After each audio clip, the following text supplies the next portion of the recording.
pleasure now to introduce a very charming Christian lady who's going to bring us an inspirational message. This lady started on television in Adelaide on the children's show, The Channel Niners. When she left television, she worked for 3 years for the United Nations in New York, and then resumed a career in theatre and television in England for 4 years. On her return to Australia, she appeared in shows like Homicide, Division 4, Prisoner, and she did all these things before she retired to become a mother. She and her husband are both active in their church, and she also teaches CRE for about 20 years, I think, is around about that, and she's secretary of the Malvern BSF. And this lady is about to come to the microphone, is going to give us a piece which is one of my very favourites, The Touch of the Master's Hand. Welcome, Glenys Sigley.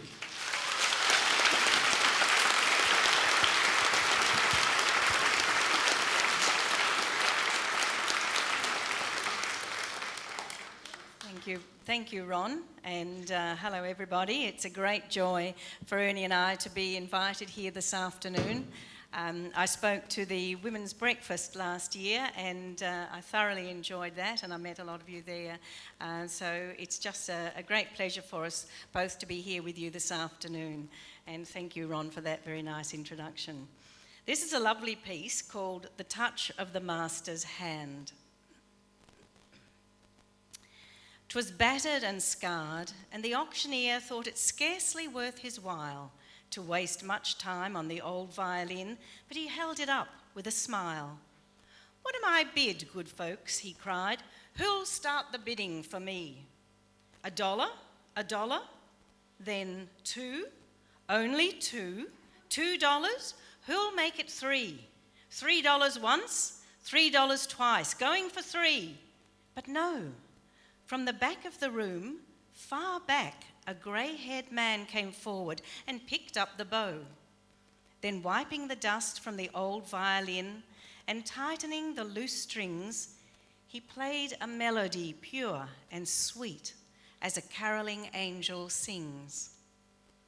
The music ceased, and the auctioneer, with a voice that was quiet and low, said, "What am I bid for the old violin?" And he held it up with the bow. $1,000? Who'll make it 2? 2,000? Who'll make it 3? 3,000 once, 3,000 twice, and going and gone, said he.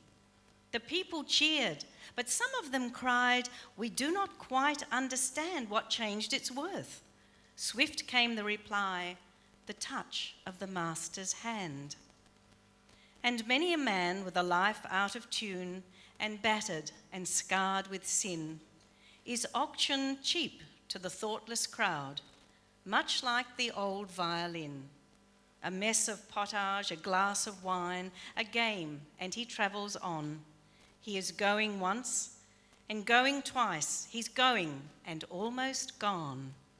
But the master comes, and the foolish crowd never can quite understand the worth of a soul and the change that's wrought by the touch of the master's hand. Thank you.